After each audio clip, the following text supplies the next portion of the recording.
আসসালামু আলাইকুম, সবাই কেমন আছেন? আশা করি সবাই অনেক ভালো আছেন। আজকের ভিডিওতে আমি আপনাদের দেখাবো কিভাবে ভি লেটার দিয়ে একটি লোগো ডিজাইন করবেন খুব সহজে পিক্সেল ল্যাবের মাধ্যমে। পুরো ভিডিও জুড়ে আমি থাকবো রফিকুল ইসলাম, আপনারা দেখছেন রফিকুলস হেয়ার। ছোট্ট একটি ইন্টার পর মেইন ভিডিওটি শুরু করব।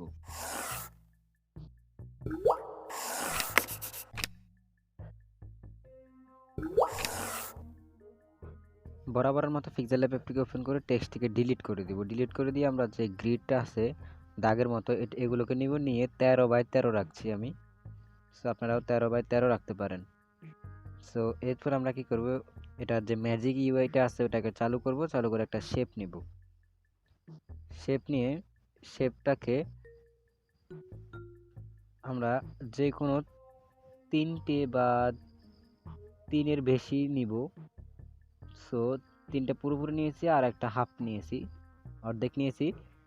নিয়ে এটার বর্ডার রেডিয়াসটাকে করে দিব 100। সো এরপর এটাকে আমরা বন্ধ করে দিচ্ছি এই গ্রিডটা। সো বন্ধ করে দিয়ে আরেকটা কপি করছি, সাদা যে লেয়ারটা নিয়েছি সেটা। সো কপি করার পর এটাকে আমরা অ্যাডজাস্ট করে নিব। সো অ্যাডজাস্ট করার জন্য আমরা পজিশন অপশনটি ইউজ করতে পারি। তো এটা খুবই কাজে দেয় সুন্দরভাবে অ্যাডজাস্ট করার জন্য। একদম একেবারে মানে সরাসরি এটাকে অ্যাডজাস্ট করব সুন্দরভাবে, সূক্ষ্মভাবে। সময় দিয়ে কাজ করলে অনেক সুন্দর হবে। আর একটু মনে হয় উপরের দিকে উঠবে এটা। সো একটু উপরের দিকে তুলে দিচ্ছি। তো হয়ে গেছে। সো আমরা ব্যাকগ্রাউন্ড কালারটাকে কালো করে দিচ্ছি এই জায়গায় এসে, যাতে ডিজাইন করতে আমাদের সুবিধা হয়। সো এরপর আমরা কি করব, একটা লেয়ার নিয়ে নিব, আবার শেপ নিয়ে নিব। শেপ নিয়ে এই শেপটাকে আমরা কালো করে দিব। কালো করে দিয়ে গোল করে দিব ছোট্ট করে। এটাকে আমরা এই জায়গায় রাখছি, যে উপরের শেপের মানে বাইরের দিকে রাখছি, যাতে জিনিসটা ভি আকৃতি বোঝা যায় ওই কারণে। সো মাঝামাঝি অংশে রেখে এটাকে কপি করব। সো কপি করে আমরা এটাকে নিচের দিকে নিয়ে আসবো, আরেকটাকে ভির যে বাকি অংশটা আছে ওই অংশটা তৈরি করব। সো মোটামুটি মনে হয় মাঝামাঝি হয়ে গেছে। সো এরপর আমরা আরেকটা শেপ নিয়েছি, শেপ নিয়ে এই শেপটাকে বড় করে এরপর আমরা আবার কালো কালার দিয়ে দিব এটাকে। সো হয়ে গেছে। এরপর আমরা কি করব, আবার যে এটাকে লক করে দিতেও পারি, আমরা নাও করতে পারি। সো আমি লক করে দিচ্ছি, যাতে পরবর্তীতে আর অসুবিধা না হয়। এবার আমরা কি করব, এটাকে নিয়ে ওই যে আগে গ্রিড নিয়েছিলাম 13x13, ওই গ্রিডটাকে আমরা এই জায়গায় নিয়ে আসবো। নিয়ে এসে এরপর আমরা এটাকে প্রথম যে উপরের একটা রুলার আছে ওই রুলারটা নিব, ওই এক ঘরে এটাকে রাখবো। তো একটু অ্যাডজাস্ট করে নিচ্ছি, এক ঘরে রাখছি। এক ঘরে রেখে বর্ডার রেডিয়াস 100 করে দিব দিয়ে। সো এরপর ওটাকে বাদ দিয়ে দিয়েছি, যে গ্রিডটা নিয়েছি, বা এটাকে স্কেলও বলতে পারেন আপনারা। সো এরপর এটাকে অ্যাডজাস্ট করে নিচ্ছি। অ্যাডজাস্ট করে নিয়ে আরেকটা অ্যাডজাস্ট করে নিচ্ছি, হ্যাঁ হয়ে গেছে। সো এরপর আরেকটা কপি করব, কপি করে কালারটা দিয়ে দিব আমরা কালো। তো এটাকে আমরা কালো কালার করে নিচ্ছি। কালো কালার করে নিয়ে ওই প্রথম যে এটা নিয়েছিলাম ওইটা নিচে রাখছি। আপনারা আমি যেভাবে রাখছি এভাবে রাখতে পারেন। সো এরপর এটা এখান থেকে একটা কপি করব, কপি করে চলে যাব আমরা এডিট থেকে এটাকে একটু ছোট করে নিব, মানে গোল করে নিব। নিয়ে এটাকে সামনের দিকে এগিয়ে দিব। তো জিনিসটা যাতে আর একটু প্রিমিয়াম মনে হয়, সুন্দর লাগে।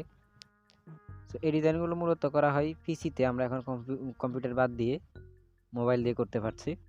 তো এরপর আরেকটাকে কপি করছি, সাদা লেয়ার, কপি করে এটাকে একটু অ্যাডজাস্ট করে নিচ্ছি সুন্দরভাবে। এবার কালোটাকে কপি করছি, কপি করে কালোটাকে সাদাটার নিচে রাখছি। সো ঠিক এটাকে একটু উপরের দিকে তুলে দিই।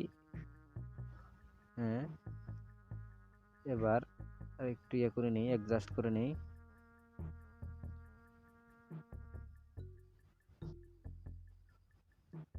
আমি যেভাবে করছি সুন্দরভাবে সূক্ষ্মভাবে করবেন, তাহলে সুন্দর দেখাবে জিনিসটা। তো এরপর আমরা সাদাটাকে আবার কপি করছি, কপি করে কালোটার নিচে রাখছি। হয়ে গেছে, আমার মনে হয় এটা অ্যাডজাস্ট হয়ে গেছে। না হলে আপনারা অ্যাডজাস্ট অপশন থেকে আবার অ্যাডজাস্ট করতে পারেন। তো কালোটাকে আবার কপি করছি, কপি করে সাদাটার নিচে রাখবো, একদম সুন্দরভাবে আড়াআড়িভাবে রাখবো জিনিসটাকে। তারপরে আবার সাদাটাকে কপি করছি, কপি করে যে বাকি অংশ আছে ওখানে দিয়ে দিচ্ছি।